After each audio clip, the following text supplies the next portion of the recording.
Olá, boa tarde. Tudo bem com vocês? Conforme nós combinamos, estamos aqui para transmitir a live com o Manuel Almeida, participante do grupo Pelos Caminhos da Segunda Guerra Mundial. Vamos esperar as pessoas entrarem devagarinho para a gente começar. O Adair Alves Júnior entrou, Luiz Ernesto Arruda.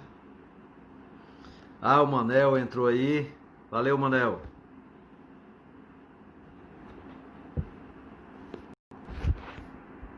Vamos chamar aqui o Manel para a gente começar. Nácia Guimarães, Patrícia. Patrícia Passo, seja bem-vinda, Patrícia. Boa tarde, pessoal. Boa tarde a todos. Boa tarde. Como estamos? Tudo bem. Vou ver se eu acerto a posição do celular agora, né, Ian? Aham. Como? Acho que agora eu vou acertar a posição do celular, né? Sim, exatamente. Dá certo, dá certo. Não, só uma breve introduçãozinha para a gente começar, tá? Esperar as pessoas chegarem também. Minha filha, Carol Gugel, entrou. Opa, Carol. Seja bem-vinda. Seja Rogéria, minha bem-vinda. amiga. A Rogéria entrou também. Rogéria, minha amiga. Tudo bom, Rogéria? Bom, só fazer uma pequena propaganda aqui, Manel, do nosso livro. Opa. Pelos Caminhos da Segunda Guerra Mundial. É o primeiro volume. No próximo ano, provavelmente, teremos o segundo volume.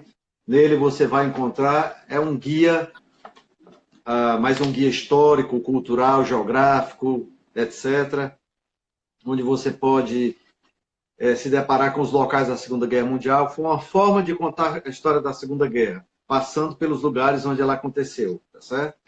E, portanto, se você quiser, nós temos em estoque, tá? Mas é também vendido pela Livrarias Cultura e Saraiva. Ok. Manel, também registrar que hoje o Davis, ok. O Júnior Chaires, Aires. Sou professor de filosofia. Seja bem-vindo. Seja bem-vindo. Seja bem-vindo. Hoje fazem 76 anos, né, da operação, do start da Operação Overlord, né, que gerou o famoso Dia D mais popular, a invasão da Normandia. É uma data histórica, de qualquer forma, porque há discussão grande aí se foi, os americanos consideram como fosse a libertação da Europa, né, para eles, mas a coisa é mais complexa do que a gente pode achar, mas de qualquer jeito teve sua importância, porque restaurou um dos países centrais da Europa, retornou ao teatro de operações e pôde usar toda a sua força e o seu território. Isso não é pouco, né? Isso não é pouco. Nós já debatemos um pouco esse assunto, a live anterior, quando falamos aí do término da Segunda Guerra Mundial e posicionamos aí entre o período que vai do dia D até a queda de Berlim, né? O dia D teve a participação de dois personagens da live de hoje, né? Tanto o general Bernard Montgomery pelo lado britânico, quanto o Rommel pelo lado alemão, né? O primeiro encontro, digamos assim, dos dois personagens o encontro direto se deu no norte da África, embora os dois tenham atuado também na campanha da França de 1940. O Montgomery pela Força Expedicionária Britânica e o Rommel era comandante da, então, 7ª Divisão Blindada, né, a Divisão Fantasma, que teve um desempenho espetacular aí na campanha francesa em 1940. Né? Então, Mané, é engraçado. Quando algumas pessoas que não conhecem a história da Segunda Guerra Mundial, na sua amplitude, né, elas às vezes se perguntam, elas até se assustam quando sabem que a Segunda Guerra Mundial também aconteceu na África, né?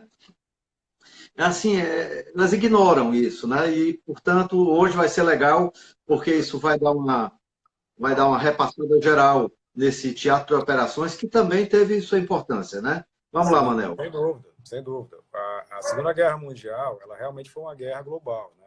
Ela se desdobrou em todos os continentes. Na América Latina, houveram operações navais na América Latina, né? No Atlântico Sul. Então, na África, especificamente no norte da África, aquilo fazia parte do que os britânicos, italianos e alemães chamavam de teatro mediterrâneo. era um teatro ambicionado não originalmente pelos alemães, mas pelos italianos. Os alemães entraram depois, em certa medida mais para preservar os italianos e evitar que dali se fizesse algum tipo de ofensiva pelo flanco sul, né, do que por um propósito estratégico específico, né? Fala-se muito de uma ideia preconcebida de conquistar o norte da África para dali partir para o Oriente Médio e fazer um tipo de pinça gigantesca com os soviéticos no Cáucaso. Mas isso, na verdade, não tem evidência histórica concreta que suporte isso. Isso foi muito mais uma construção histórica, e principalmente dos britânicos, para dar uma valorizada no teatro e no que aconteceu ali então. Bom, a proposta da live, gente, é falar de uma das batalhas mais importantes da Segunda Guerra Mundial. Na verdade, uma operação, a Batalha de El Alamein, né, em 1942. Léo, só um instantinho que eu não estou te escutando, eu acho que entrou uma chamada aqui, só um instantinho.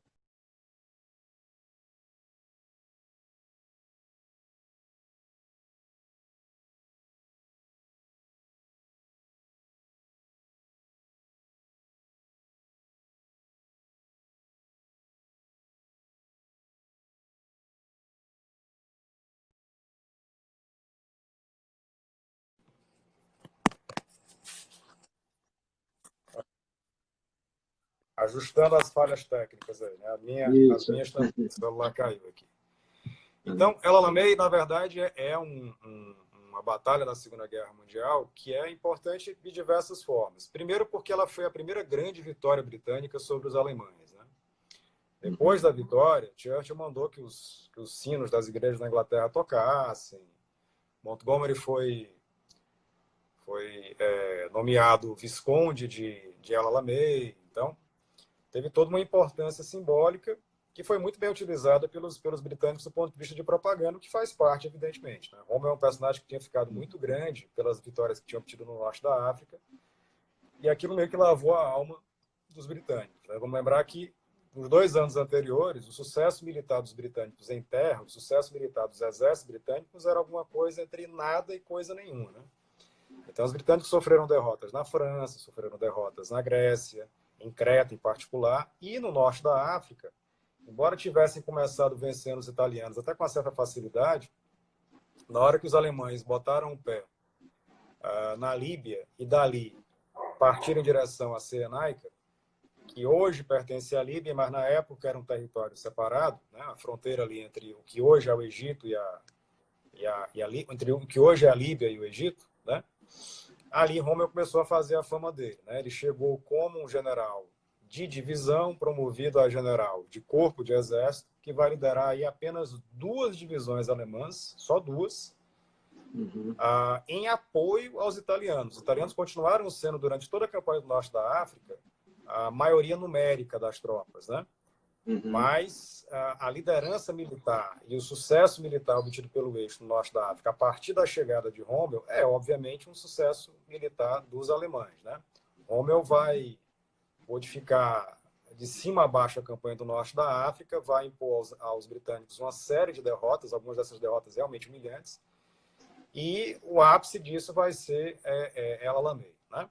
Que, na verdade, não é uma batalha só, são 3 batalhas ao longo de um intervalo aí de 3 a 4 meses. De julho de 1942, onde teve a primeira batalha de El Alamein, a agosto, início de setembro de 1942, quando tem a batalha de Alan Alfa, ou Alen Halfa, aí quem souber pronunciar árabe pode me corrigir.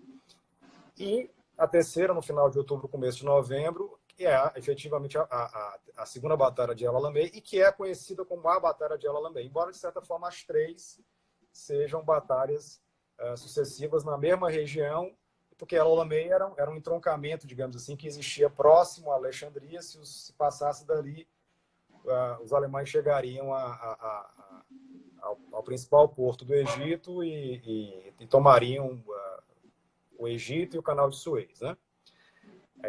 Vamos lá. Vamos entender primeiro o cenário antes de falar da batalha, né? Rommel chegou, como eu coloquei, Em fevereiro de 1941, no norte da África, os italianos haviam sido surrados violentamente pelos britânicos.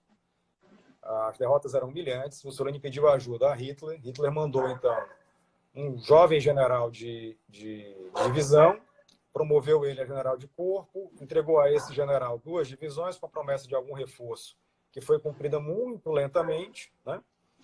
E disse, olha, você está aqui com a missão de defender os italianos. Não permita que os britânicos tomem a Líbia. Limite-se a isso. Rommel, evidentemente, não se limitou a isso, né? Ele era muito ousado, muito intrépido, né? Para usar uma palavra antiga. Arriscava muito, né? Era muito corajoso, muito inteligente, muito capaz, um ótimo general de campo, né? E ele tinha, digamos assim, uma liderança e uma capacidade de controlar e de entender aquele teatro para a guerra móvel, né? Para a guerra de tanques, que os generais britânicos contemporâneos não tinham, né? Os generais britânicos tinham uns nomes fantásticos, né? Archibald Wavell, Claude Auchinleck, né? Os nomes assim pomposos, mas eram, me perdoei, umas belas bostas, assim, como generais. Então, assim, Rommel derrotou com alguma facilidade os seus oponentes e, na verdade, ele acabou sendo derrotado aí, ao longo do ano de 1941 pela carência de recursos, né? Essa foi a grande problemática da guerra no norte da África, né? A separação entre a Europa e o norte da África e o mar Mediterrâneo. Então, os recursos, os suprimentos para chegarem às forças do norte da África teriam que vir por meio naval, o meio aéreo era insuficiente para trazer tudo que era necessário. E no meio naval, a marinha italiana tinha que se defrontar com a marinha britânica, que tinha uma frota na Mediterranean Fleet, operando ali no Mediterrâneo, né? E aí os embates entre a marinha italiana e a marinha britânica, nós até comentamos isso no fórum, no grupo ontem, aliás, eu e o João, né? Embora não sejam muito falados, foram fantásticos, né? Mas os navios britânicos eram melhores, os britânicos tinham uma frota superior aos italianos e tinham recursos que os italianos não tinham, né? Inclusive inovação, né? Na Batalha de Tarento, aviões embarcados em porta-aviões afundaram navios importantes da frota, afundaram e avariaram navios importantes da frota italiana. Então, de uma maneira geral, os italianos tinham muita dificuldade de sobrepujar o domínio britânico e, ao não sobrepujar o domínio britânico, eles permitiram que os britânicos mantivessem, durante todo aquele período da guerra, o controle sobre uma ilha que estava numa posição estratégica no Mediterrâneo, né? Entre a Sicília e a Tunísia, que era a ilha de Malta. Através de Malta, os britânicos conseguiam atacar por meio aéreo a retaguarda das forças italianas e alemãs na Líbia. Atacar os navios comboio que chegavam com os suprimentos dos italianos para o norte da África. Então, o fornecimento de suprimentos para as forças do norte da África sempre foi muito complicado, né? Sempre foi muito prejudicado por conta da escassez provocada pelos ataques ou navais ou aéreos vindos da frota do Mediterrâneo ou aéreos vindos de Malta, né? Então, do ponto de vista estratégico, o grande lance para italianos e alemães teria sido dominar Malta, tomar Malta, conquistar a ilha de Malta, para aí sim avançar em direção ao Egito. Na verdade, houveram tentativas de fazer isso, né? Entre 1940 e 1942, a ilha de Malta foi devastada por ataques aéreos, mas nunca houve uma tentativa de invasão concreta, né? E essa não tentativa de invasão concreta, né, com forças aerotransportadas, paraquedistas, navios, provavelmente foi o grande motivo pelo qual alemães e italianos, as forças do eixo, foram derrotadas no norte da África. Então, dado esse preâmbulo, vamos começar a falar um pouquinho antes do que foi a El-Alamein e vamos, né, dar continuidade à batalha em si. Em meados de 1942, os britânicos haviam recuado de uma ofensiva que se iniciaram no ano anterior, né? A Operação Crusader. Então, a guerra havia estacionado ali na Cirenaica, entre a Líbia e o Egito. E, no final da primavera, ali no final de maio, Rommel resolve atacar, né? E ataca a posição britânica na Cirenaica. E aí acontece uma batalha importante, que é a Batalha de El Ghazala. Os alemães, desculpa, as forças do eixo, né? Na época, Rommel comandava um exército, uma formação ad hoc aí, de italianos e alemães, era o Panzer Army Africa, chamado Afrika Korps, né? O Deutsche African Korps, era um corpo dentro desse Panzerarmee África, né? Inicialmente era o corpo comandado por Rommel, depois ele passou a comandar o exército formado por esse corpo e as unidades italianas, os corpos italianos. Então, o Panzerarmee África ataca em El Ghazala, vence os britânicos recuam, deixam a guarnição para proteger um porto estratégico na Líbia, na Cirenaica, o porto de Tobruk. Essa guarnição é rendida, esse porto é tomado, essas duas derrotas em Ghazala e em Tobruk, elas são particularmente muito dolorosas para os britânicos. Churchill, quando Tobruk caiu, estava em Washington com Roosevelt, e ele sente muito aquilo, né? Aquilo mexe muito com ele, porque mexeu com o orgulho britânico. É mais uma derrota, e os britânicos tinham ampla superioridade numérica, né? Em homens, em tanques, em canhões, em aviões, e apesar dessa ampla superioridade numérica, foram derrotados mais uma vez. Veja, quando essa ofensiva do eixo foi planejada, as ordens eram claras. Ó, vamos retomar a Cirenaica, vamos conquistar um porto importante, que é Tobruk, aí vamos parar. Não vamos avançar até a fronteira do Egito, porque as distâncias são muito longas, eles não têm condições de suprir as tropas. E vamos focar na conquista de Malta. Malta sendo conquistada, aí se libera para uma ofensiva em direção ao Egito para se tomar o canal de Suez, né? Se tomar Alexandria, o Cairo e o canal de Suez. Ou seja, era uma ação em etapas, né? Primeiro tirar os britânicos da Cirenaica, tomar Tobruk e depois atacar Malta, no que seria a Operação Hércules, né? Uma ação envolvendo unidades aéreas, navais e paraquedistas e aerotransportadas italianas, as divisões Folgore, e ou divisões completas ou brigadas de divisões do general Student, né? Que eram as divisões paraquedistas alemãs, que foram as primeiras da guerra, inclusive. Só que o que aconteceu? Talvez um dos grandes erros estratégicos da guerra, né? E seguramente o maior erro estratégico na campanha do Mediterrâneo. Rommel, vibrante pela vitória espetacular, disse assim, ó, não vamos perder o ímpeto. Se a gente parar aqui, os britânicos voltam para suas bases, se reforçam, e aí, porque, evidentemente, eles podem receber reforços ali pelo Cairo, né? Os reforços dobram a África pelo Cabo da Boa Esperança, chegam ali, atravessam o Mar Vermelho, o Canal de Suez, e aí os britânicos estão sempre próximos da sua base, estão sempre sendo supridos, e aí não tem jeito, né? A gente vai perder de novo. Então vamos atacar logo o que a gente tem, que a gente acaba logo essa parada. Embora possa parecer por um momento lógica, essa decisão ela padece de um erro crônico, né? Um erro de medição na sua própria capacidade logística de fazer essa operação acontecer, né? Então, embora possa parecer lógico atacar rápido enquanto seu adversário ainda está desorganizado, é aquela coisa, você tem condições de executar essa operação, as distâncias entre Tobruk e o Egito são imensas, né? E a retaguarda do eixo continua sendo atacada por Malta, né? Então, os comboios continuam sendo alvejados, os navios continuam sendo afundados, e aí Rommel vai ter no seu Panzerarmee África ausências aí de combustível, de veículos, de munição, de suprimentos alimentares. Então, tudo aquilo que é necessário para manter um exército rodando, ele vai ter só parcialmente. Sem suprimentos, sem logística, nenhum exército consegue ganhar qualquer batalha, e nenhum país consegue ganhar qualquer guerra. Então, a decisão dele, referendada por Hitler e Mussolini, de continuar a avançar após a vitória em Tobruk, foi uma decisão errada. Ponto. Né? Não é aquela decisão errada, porque depois, né, análise pós-fato, ele errou porque ele tinha outro caminho a seguir. Na época, já era perceptível que isso não ia dar certo. Haviam relatórios claros feitos pelo alto comando do Exército, das Forças Armadas, né, do Exército da Heer e da Wehrmacht, dizendo que, sem ter estabilidade no Mediterrâneo, em termos de fornecimento de suprimentos, seria impossível vencer no norte da África. O comandante do Mediterrâneo, o comandante alemão do Mediterrâneo, né, o comandante do teatro, que era o general Kesselring, acho que a pronúncia é essa, foi bastante contrário à decisão, mas foi uma voz sozinha, né? Foi uma voz que ficou sozinha, ficou solitária, né?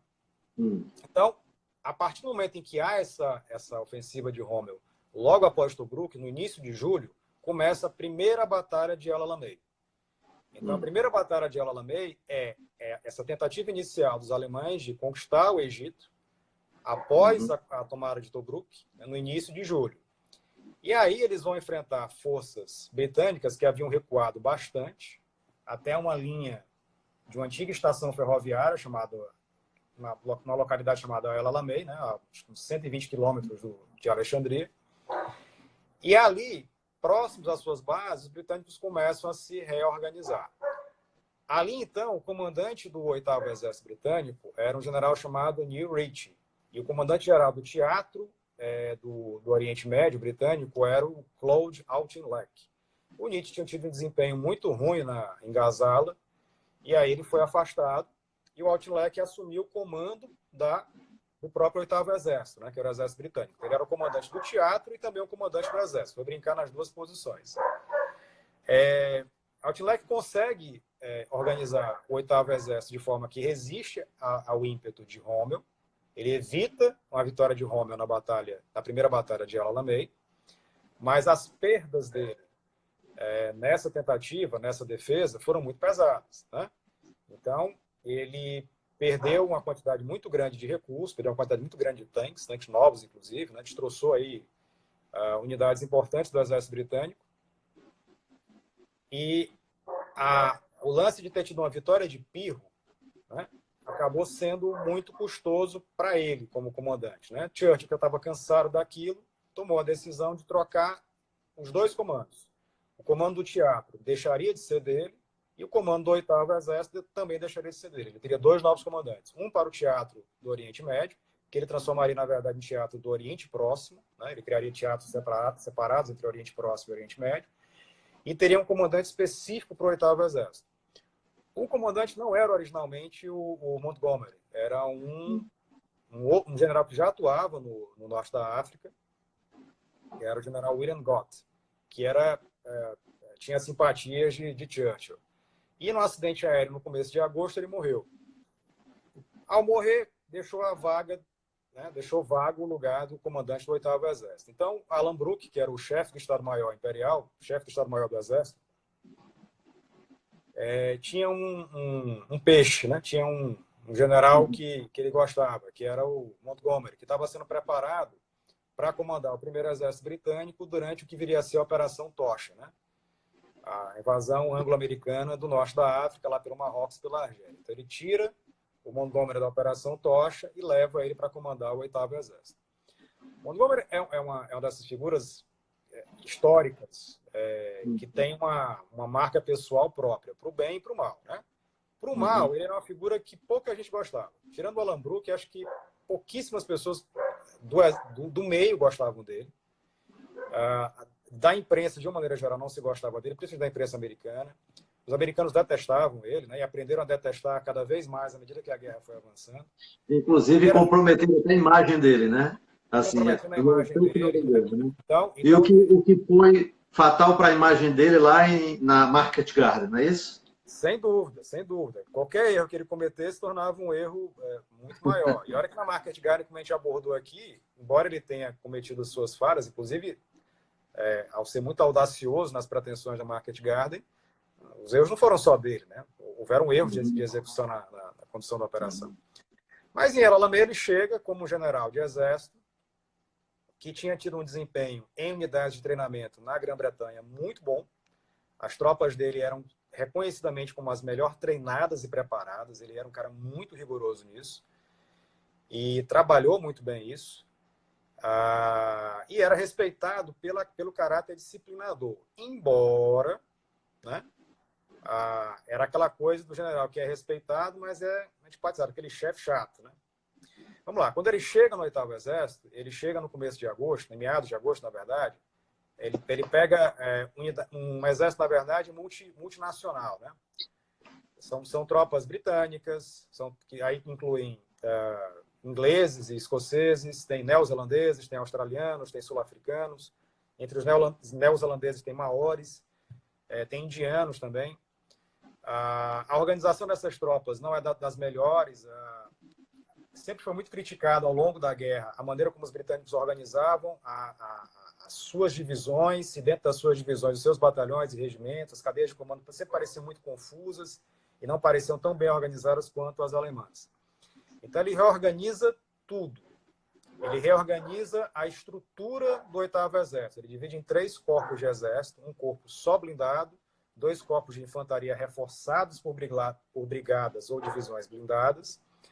E aí ele tem a vantagem de ter uma imensa capacidade logística a seu favor. Então ele começa a receber, a partir de agosto e setembro, uma quantidade enorme de tropas, equipamentos, tanques novos. Os americanos começam a entregar as primeiras unidades do tanque Sherman, né, a versão M4A1.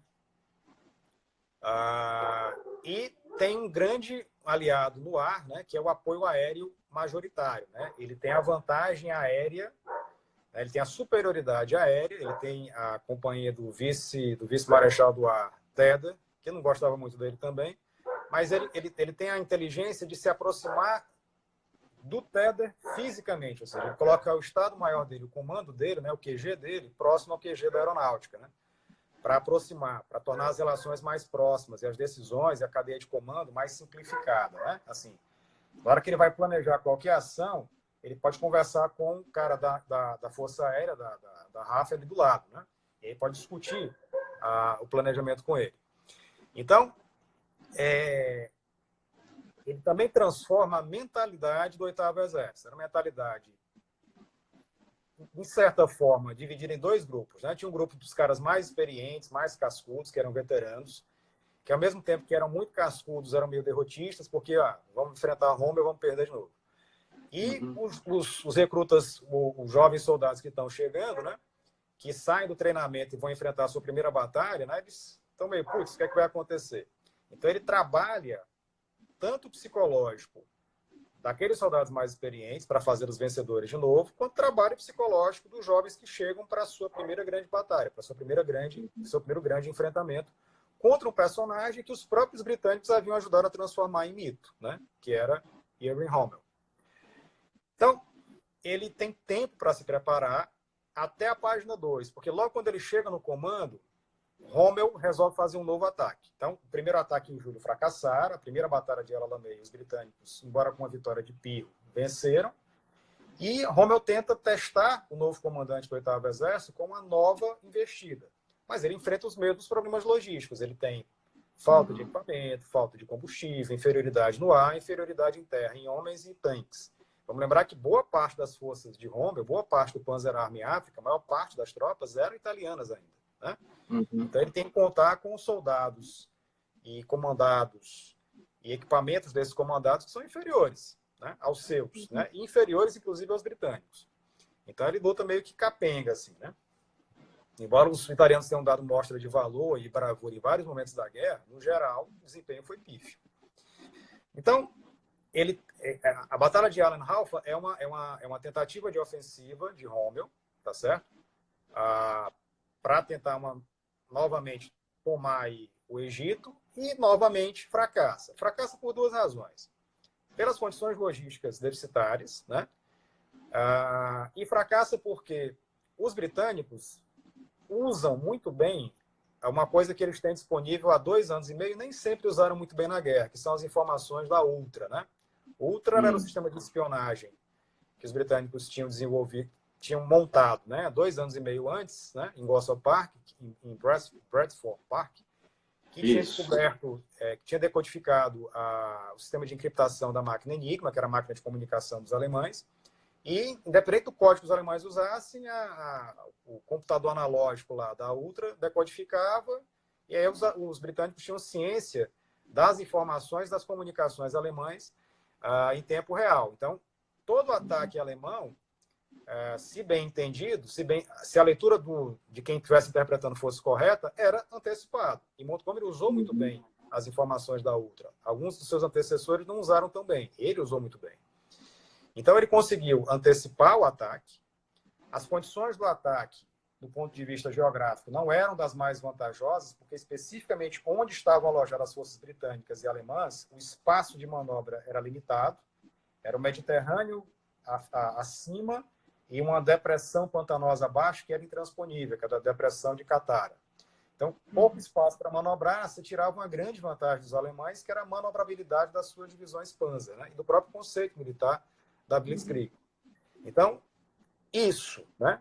as informações, as condições geográficas, então foram três coisas, né? As condições geográficas, as informações e a superioridade de recursos britânica ante a inferioridade de recursos alemã, levaram novamente nessa batalha, chamada também de Corrida dos 6 Dias, a uma nova derrota alemã.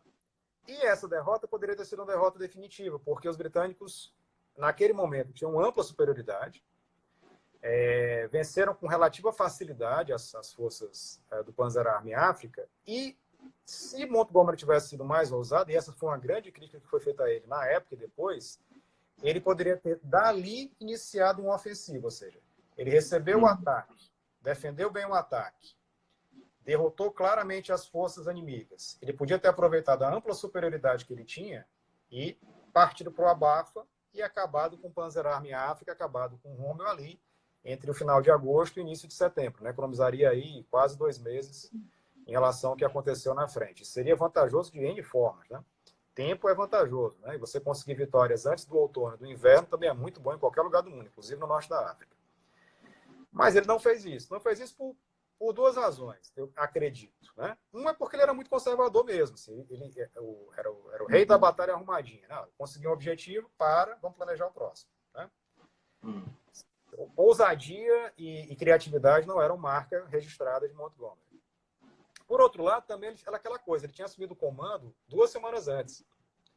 Então ele ainda estava se inteirando do negócio ali. O próprio plano de batalha de defesa de El Alamein não era dele.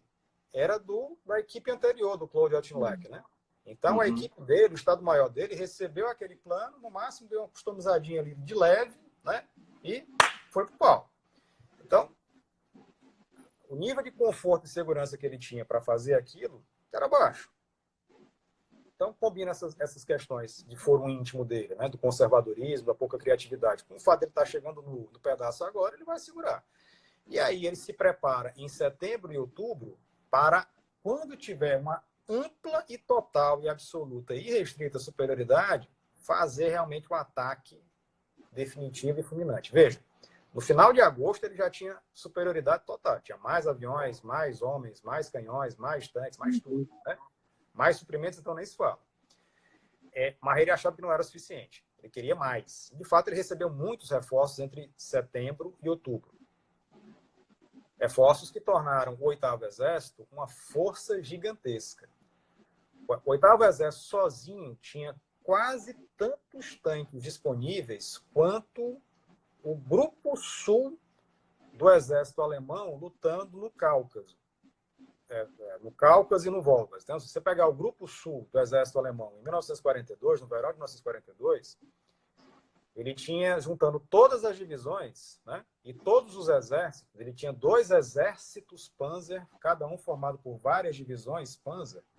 Todos esses exércitos tinham talvez aí 1.500 tanques, certo? E nem todos os tanques eram tanques de primeira linha, né? Estou falando aí de tanques e veículos blindados, né? Então você tem veículos blindados leves, né? Montgomery tinha no 8º Exército, em outubro de 1942, 1.100 tanques de verdade. Então, um exército só tinha quase tantos tanques quanto um grupo de exércitos lutando na frente russa. Então, era uma força muito poderosa. Tinha um apoio de uma também reforçada a unidade, um esquadrão aéreo comandado pelo vice-marechal Tedder. Tinha uma cobertura naval, né? E uma cadeia de suprimentos fantástica. E do outro lado da colina, como é que estavam as forças ítalo-germânicas? Estavam na mesma, né? Tinham menos tropas, menos equipamentos, menos aviões, menos tanques, menos canhões, menos tudo, e a mesma dificuldade logística, né? Os suprimentos continuavam faltando porque a decisão de não invadir Malta, meses antes, continuava custando a capacidade de proteger os flancos, né? Malta continuava enviando aviões, caças e bombardeiros para atacar os comboios italianos que vinham para Tobruk. E aí, o Panzer Army África continuava sem os suprimentos necessários para fazer qualquer ofensiva e nem para organizar uma boa defensiva. Mas as distâncias não podiam ser cobertas por terra. Eu não tenho certeza, mas eu acho que entre Trípoli e El Alamein são mais de 2.000 quilômetros, quase 2.000 quilômetros. Então, é uma distância imensa. E você não tem estradas de ferro ou rodoviárias disponíveis para isso. Mesmo que tivesse, elas são alvo fácil, né, para quem ataca de cima, né? Então, a vulnerabilidade era muito grande em terra e no mar.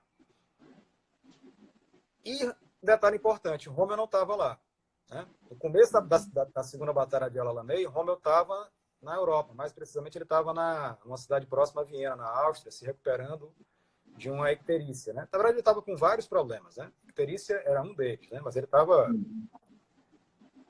me perdoa a expressão aí, os mais inocentes do grupo, estava meio fodido, ele estava meio baqueado, né? Então, desgaste natural de passar 1 ano e meio no deserto e ganhando, perdendo, um clima horroroso e com todas as condições piores possíveis, né? E o próprio desgaste de ver que a vitória que ele tanto ansiava não chegava, e os suprimentos que ele queria não chegavam, e os reforços que ele precisava também não chegavam. Então, aquilo meio que foi maltratando, castigando, e ele foi tentar se recuperar na Europa, né? E aí, quando dá o dia 23 de outubro, vamos lá, durante o mês de setembro e outubro, Montgomery e o general Harold Alexander, aí eu esqueci desse ponto, eu vou voltar um pouquinho, né? O Montgomery assumiu o 8º Exército, né? Substituiu o Claude Auchinleck no comando do 8º Exército, e o Claude Auchinleck também saiu do comando do teatro, né? Foi criado o Teatro do Oriente Próximo e trouxeram um outro general, Harold Alexander, para ser o comandante do teatro. Montgomery, então, era subordinado a Harold Alexander. Então, os dois trabalham em conjunto, né? Os seus estados maiores trabalham em conjunto de organizar uma ofensiva, né? Essa ofensiva, ela acaba tentando coincidir em datas com a Operação Tocha, né? O que os britânicos queriam, o que os aliados queriam, na verdade, nesse momento você já tem um comando conjunto dos aliados, é que as duas operações acontecessem de maneira mais ou menos coincidente. O ideal é que a operação que visava derrotar Rommel no norte da África, derrotar o Panzerarmee África, acontecesse um pouco antes da Tocha, para evitar qualquer risco do Panzerarmee África se dirigir à Argélia e ao Marrocos, o mais distante que fosse, né? Se dirigir ao Marrocos e à Argélia para, de alguma forma, atrapalhar ou impedir a Operação Tocha. Então, a Operação Tocha estava marcada para o dia 8 de novembro, definiram a data da operação, da ofensiva de El Alamein para 23 de outubro, especificamente da operação chamada Lightfoot, né? que era a operação ofensiva que foi organizada para cercar e derrotar as tropas ítalo-germânicas no entorno de El Alamein, né? Então, elas ocupavam uma linha, repito, de 60 quilômetros, e aí Montgomery planejou com seu QG uma estratégia não exatamente de pinça, mas, na verdade, ele dividiu suas forças em 2 braços, né? Um braço mais fraco, né, entre aspas, ao sul, para pressionar as forças ítalo-germânicas e mantê-las lutando ali, e um braço mais forte ao norte, né? Esse braço mais forte, o objetivo seria avançar pela linha minada alemã, né? Atacar as divisões blindadas e aí fechar. A Operação Lightfoot foi disparada em 23 de outubro. Ela não foi uma operação bem sucedida. Embora houvesse ampla superioridade de recursos, tipo 2-1 em homens, quase 3-1 em tanques, 2-1 em canhões e 3-2 em aviões, e os aviões britânicos naquele momento eram melhores. Ela não foi bem sucedida de princípio, embora ficasse claro que a ofensiva era gigantesca e que o esforço para manter aquela linha em El Alamein seria muito difícil, né? A ofensiva não foi bem sucedida. Os alemães não cederam, os alemães e italianos, as forças do eixo, não cederam território como esperado. Rommel volta, 2 dias de início da operação, ele volta para comandar as tropas. O general que então estava comandando o Panzerarmee África, o general von Stumm, morre de ataque cardíaco, né? Ele vai para a linha de frente, e aí os soldados australianos o miram, alvejam, ele volta correndo de carro, mas aí tem um ataque cardíaco e morre. Rommel já havia perdido antes um comandante do corpo, né, do DAC, do Panzerarmee África, que era o Walter Neri, né? Não havia morrido, mas havia sofrido ferimentos graves na Batalha de Allen Alpha. Então ele perdeu um comandante importante e ele tinha muita dificuldade de e lidar com subordinados, porque ele era muito exigente, irascível, e nem todo mundo conseguia acompanhar. Nering era uma exceção. Então, o Panzer Army África, quando ele chegou, estava acéfalo, não tinha mais o seu comandante. O cara importante que ele poderia utilizar, ele não tinha disponível, então ele tinha que chegar para fazer acontecer. Já com a batalha entrando no seu terceiro dia e a superioridade britânica sendo visível e gritante. A batalha ela vai se desenrolar nos 10 dias subsequentes. Aí eu não vou entrar nos detalhes aí dos movimentos que foram feitos aí ao sul, ao norte, ao sudoeste, porque aí demoraria muito tempo, né? Mas, assim, no meio do caminho, Montgomery muda o plano, ele sai da Operação Lightfoot e vai para a Operação Supercharge. Ele aproveita os recursos que ele tem, reorganiza as suas forças, né, pressiona os seus comandados, principalmente os seus generais de divisão, generais de corpo, para que não recuem, né, e continuem avançando. Esse lance não recuar é uma marca registrada dele, né? Era uma coisa que ele colocava na cabeça das tropas, né, para não ceder. E do Hitler, né? E do Hitler também, né? O Hitler também, só que no caso do Montgomery, ele tinha recursos para isso, né? Ele tinha reservas para isso. O lance do recuo dos britânicos era muito mais psicológico, né? Putz, vamos perder de novo, então vamos recuar. Não, eles tinham superioridade total de meios, de recursos, de informação. A vantagem era toda deles, né? Tinha que ter raça, tinha que ter coragem, vontade para fazer acontecer. Tiveram. O Montgomery realmente conseguiu fazer acontecer. Seus comandados, independente do escalão, seguiram aquilo que foi determinado na segunda operação, na Supercharge, e aí a linha alemã desmorona, né? No dia 3 de outubro, desculpa, 3 de novembro, está claro que a derrota vai acontecer. Rommel toma a decisão de organizar um recuo geral, né, para preservar o que sobrara, e aí chega um telegrama de Hitler para dizer, ó, recue não, fica aí, segura as pontas, morra com dignidade. É isso que eu estava me referindo, né? Exato. Ele não tolerava recuo, né?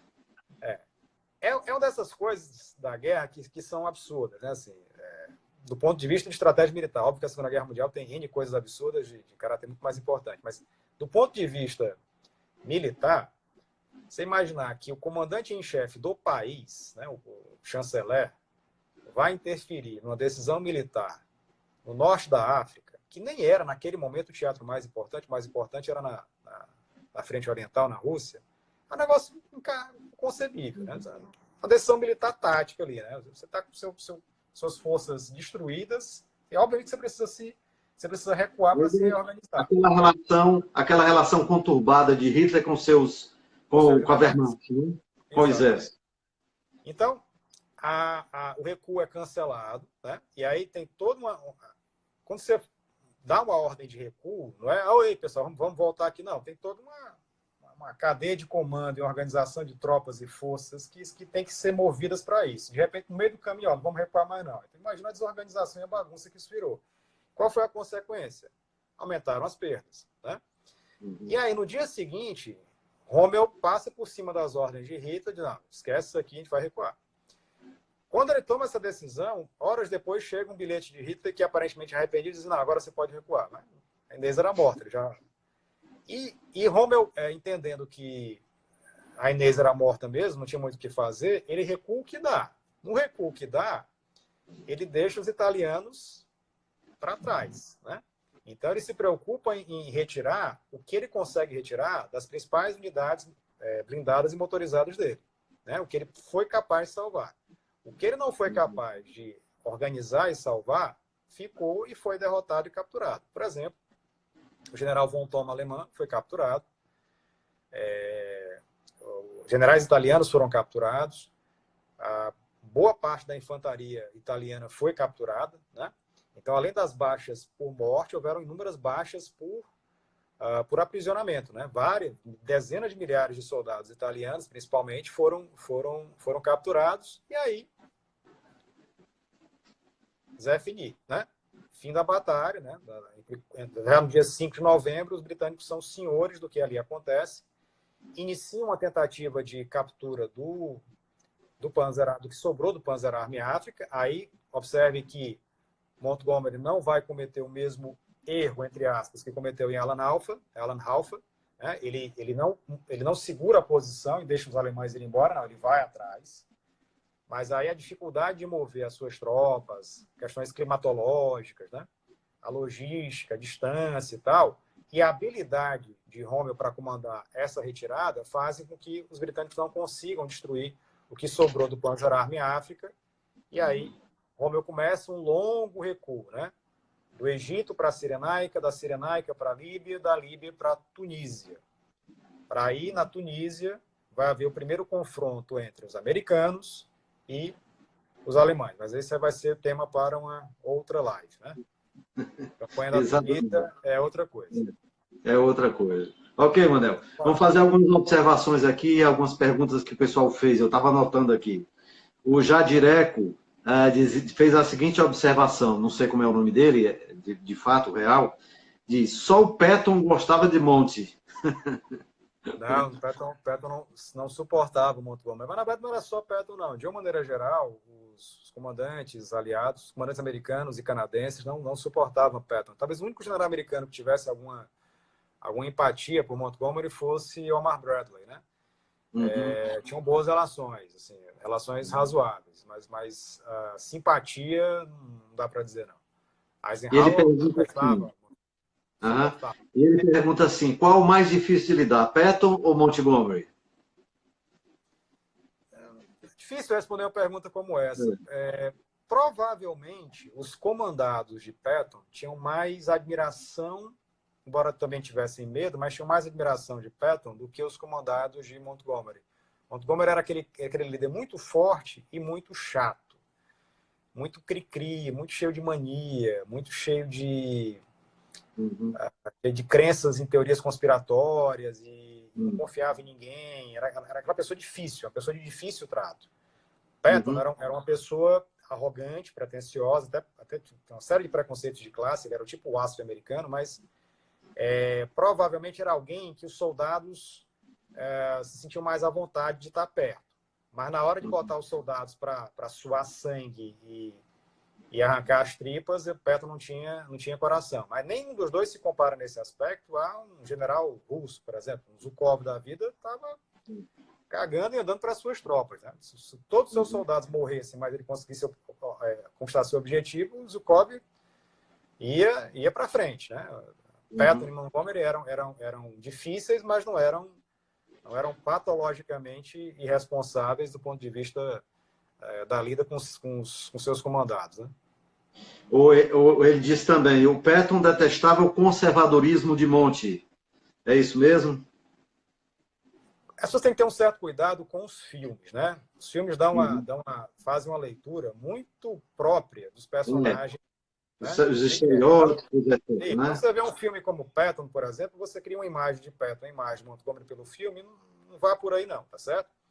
De uma maneira geral, Patton achava que os britânicos, isso era uma visão não só de Patton, mas era do alto comando americano de uma maneira geral, achava que os britânicos eram conservadores na lida militar. Né? Achava que os britânicos temiam demais os alemães. Né? Não gostavam de arriscar, eram cautelosos demais. A própria abordagem de atacar o norte da África, em princípio, não era o que os americanos queriam. Os americanos queriam logo, em 42, atacar a Europa. Né? Nesse caso, tem que lembrar que os britânicos estavam lutando aquela guerra há mais tempo, conheciam melhor aquele teatro e tinham noção melhor do que eram as forças alemãs. Então, se os britânicos tivessem cedido às opiniões americanas e os americanos e britânicos invadissem a Europa em 42, tinha sido um desastre. Né? Tinha sido um desastre total. Então, os britânicos eram mais prudentes, eram mais conservadores, não só Montgomery, mas de uma maneira geral. E isso irritava militares americanos. Um militar muito ousado como Patton, evidentemente, não gostava disso. Em relação a Montgomery, a questão é que eram duas primadonas. Né? Eram dois caras muito arrogantes, muito pretensiosos, se achavam demais, tinham um ego muito inflado, e aí dois bicudos não se bicam. Então a questão era muito mais uma antipatia mútua, porque eram duas personalidades fortes e arrogantes, do que exatamente porque um era mais conservador, liberal, conservador, ousado do que o outro. Né? É preciso analisar um pouco mais profundamente essa questão. A Mônica disse assim, o momento mais ousado de Monty foi Market Garden mesmo? A decisão mais ousada foi Market Garden e ela, na minha opinião, ela vai contra toda a história dele até então. Né? É um cara que gosta de planos muito organizados, né? Contando com recursos de ampla superioridade para poder avançar. O rei da batalha de atrito. Né? Market Garden, ele, acredito eu, tenha criado expectativas muito otimistas em relação ao que eram os recursos e condições alemãs ali, né? Como nós abordamos aí na live passada, e ao subestimar esses recursos alemães, ele acabou sofrendo aquela derrota. Embora, repito, não tenha sido por culpa apenas dele, né? A execução apresentou falhas que não eram só de responsabilidade dele, né? O falhas, por exemplo, de uma unidade importante, a 82ª Divisão de Paraquedista Americano, né? Cometeu erros grotescos. O seu comandante cometeu erros, na minha opinião, grotescos. Pode ser, inclusive, do ponto de vista tático, o maior responsável. O Luiz Ernesto está perguntando assim, precisava do norte da África para garantir a invasão da Europa pela Itália, que o Churchill chamava de o ventre macio da Europa? Ou poderia ter invadido a Itália sem precisar do domínio do norte da África? Veja, era preciso controlar o Mediterrâneo, né? Você precisaria ter o controle do Mediterrâneo. Para ter o controle do Mediterrâneo, a questão de tomar o norte da África seria importante, sim, né? Então, britânicos e americanos corriam, do ponto de vista militar, menos riscos estratégicos do que os soviéticos, né? Então, a ideia era sempre ter vitórias que fossem absolutas, posições salvaguardadas e aí avançar. Os soviéticos, como estavam semi-destruídos, não tinham essa condição, né? Podiam arriscar e ousar mais. E os alemães, por princípio de guerra, né, também ousavam mais. Mas mesmo os alemães não podiam pensar de maneira consistente em tomar o Egito sem, por exemplo, capturar Malta. E isso foi um dos grandes erros. Então, o controle sobre o tráfego marítimo, né, sobre a circulação marítima, é fundamental para que você consiga mover suas tropas pelo mar e o apoio aéreo pelo ar com o mínimo de oposição possível. Então, controlar o norte da África, eu entendo que era necessário. Uma pergunta outra que poderia ser feita devia-se ter tentado invadir a Itália ou controlar o Mediterrâneo antes de atacar o norte da Europa? Não seria melhor primeiro atacar a França, que era mais próxima, né? Um alvo mais próximo, mais estratégico, França, Bélgica e Holanda, ao coração da Alemanha, e depois avançar pelo sul, né? Primeiro você atacar o ponto mais forte do seu adversário e depois avançar por baixo? Era a ideia americana, por exemplo, né? Os americanos tinham um plano que era o Sledgehammer, né? Na verdade, eram dois planos, né? Sledgehammer em 42 e Roundup em 43, que objetivava isso, né? Atacar logo a França, invadir logo a Europa e ir para cima. A questão você tem os recursos para fazer isso, né? Se o adversário está depauperado de forma tal que consiga isso, os britânicos entendiam que não, entendiam que a melhor abordagem é essa do ventre macio, né? Você ataca o norte da África, está pronto para atacar a Itália é mais fraca, cai, e você começa a dilapidar o poderio alemão a partir dali. Itália, Balcãs, ataca a Romênia. Claro que isso acabou não acontecendo, né? Depois da Itália, os aliados avançaram um pouco e aí, em 44, atacaram a França, quando já estavam com uma condição de domínio no ar, em mar, em terra, absolutamente inquestionável. Manuel, o Rick e o Davis falaram dos italianos. O Rick pergunta assim, os italianos ajudavam ou atrapalhavam? E o Davis disse assim, os italianos eram ruinzinhos de guerra, né? Cara, eu acho assim, essa questão tem que ser avaliada com cuidado. Há vários exemplos de coragem e valor demonstrados por soldados ou tropas italianas em vários frontes aí, né? Os Balcãs, no norte da África, na frente russa, né? A questão é que, primeiro, o exército italiano não estava preparado para aquela guerra, né? Ele não tinha a preparação militar do ponto de vista tático para lutar aquela guerra. Ele não tinha os equipamentos apropriados. A maior parte do equipamento militar italiano era um equipamento muito bom para guerras coloniais, mas para enfrentar uma outra potência não era tudo isso. Os generais italianos, os comandantes italianos eram muito ruins, os comandantes do exército italiano eram horríveis, muito piores do que os britânicos e talvez no mesmo nível dos franceses, o que já diz muita coisa. A indústria italiana não tinha punch, não tinha recurso, não tinha capacidade, não tinha potência para suprir a indústria de guerra, suprir os recursos necessários para a máquina de guerra italiana, né? Então você tem uma indústria incapaz, você tem comandantes incapazes.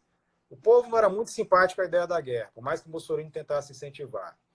E um exército equipado de maneira inapropriada, a chance de estar errado é grande, né?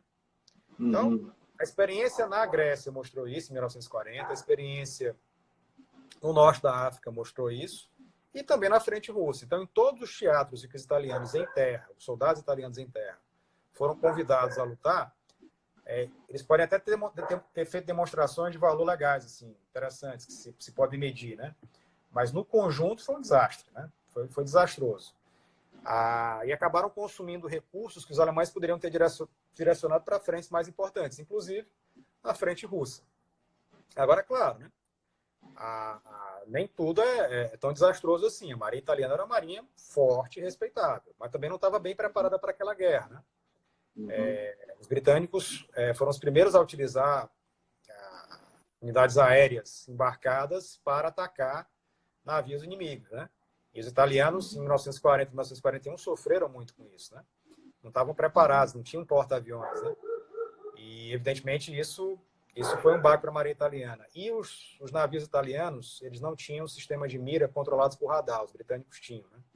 Isso também dava uma vantagem aos britânicos em relação aos italianos, como os americanos em relação aos japoneses também. Manuel, para a compreensão digamos assim, do Norte da África todo, todas essas batalhas foram iniciadas pela invasão italiana à Etiópia, não é isso? Foi o primeiro. Isso. Em 1935, se eu não me engano, o Mussolini invadiu a Abissínia, né? A atual Etiópia, né?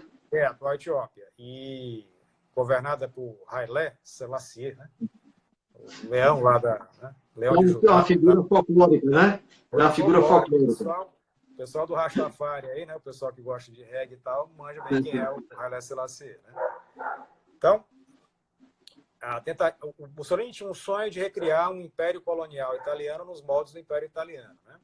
Então, ele achava que o norte da África era o seu quintal. Então, primeiro a Abissínia, depois a Somália, Somalilândia, né? E aí, subindo a Cirenaica, que era britânica, e ele queria tomar para incorporar a Líbia, o que acabou acontecendo depois como país livre, né? E, em seguida, o Egito. Em 1940, quando ele atacou o Egito, a percepção dele os britânicos estão enfraquecidos, né? Acabaram de ser derrotados na França, o exército britânico é fraco, e eu vou conseguir vencer essa guerra fácil. E, de fato, no início da guerra, a superioridade britânica, a superioridade italiana em homens para os britânicos era alguma coisa tipo 10-1. Tá? Por aí. E os italianos não apenas não foram capazes de vencer os britânicos quando, ao receber os primeiros reforços, né, nosso glorioso Archibald Wavell, né, que era o comandante então do 8º Exército, na verdade não era o 8º Exército ainda, derrotou os italianos no Egito, empurrou eles de volta para a Líbia e, em 1941, por muito pouco, não tomou a Líbia. Na verdade, ele só não conseguiu conquistar a Líbia, ou seja, derrotar completamente os italianos ali, no início de 1941, final de 1941, início de 1941, porque Churchill tirou forças que estavam ali sob comando dele e levou para a Grécia para resistir à invasão alemã à Grécia, né? E foi um erro estratégico de Churchill, né? Uma decisão errada. Churchill geralmente foi lembrado pelas decisões corretas, pelos grandes discursos, mas fez um monte de bobagem na guerra. Essa foi uma grande bobagem. Ele interferiu diretamente no alto comando militar. Ele não era só primeiro-ministro, ele era também o ministro da Defesa. Ele não era só o primeiro-ministro britânico, mas ele também acumulava o cargo de primeiro-ministro de ministro da Defesa. E aí ele tomou a decisão, passando por cima do Alan Brooke, de tirar as tropas que estavam ali na iminência de tomar a Líbia e levá-las para a Grécia. E na Grécia elas foram derrotadas, né? Depois foram para a Creta e foram derrotadas de novo. E aí ele perdeu o momento, né? E aí, nessa época, Rommel já tinha chegado ao norte da África com o DAC, né? com o Africa Corps. E aí aconteceu o que eu descrevi agora no início da live, né? Rommel começou uma série de vitórias. Agora nós juntamos as duas pontas, né? Juntamos as duas coisas. Isso. Manel, estou preocupado com a hora, já vai encerrar e a gente pode perder de salvar, tá?